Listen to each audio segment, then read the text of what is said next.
Hello guys, magluluto tayo ngayon ng pancake na napili ko sa grocery store na ready mix na. Ayan, 250 mg lang yan at ilalagay natin sa isang mangkok. Ayan, tapos lalagyan na natin yan ng isang medium size na itlog at saka yung 2 tablespoon na mantika at siyempre lalagyan natin ng 3/4 cup ng tubig. So ayan guys, halo-haloin lang natin yan. Dahan-dahan lang ating paghalo hanggang sa siya ay mag-mix na lahat. Sa katulad kung hindi marunong mag-cake, ay napakainam na nito na nagagawa natin na mayroon ng ready na mixture at talagyan na lang natin ng kanyang mga sangkap.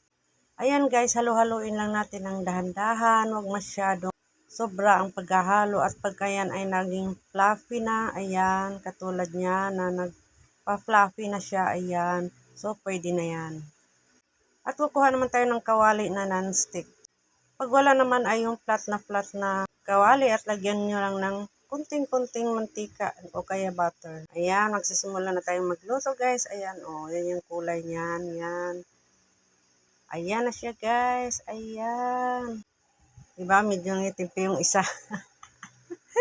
So, ayan na guys, yung ating pancake na magandang almusal o snack sa ating mga kids, sa ating mga anak. So, ayan, parisa natin ng kape sa umaga. Ayan. Maraming salamat. Thank you for watching guys. Bye-bye.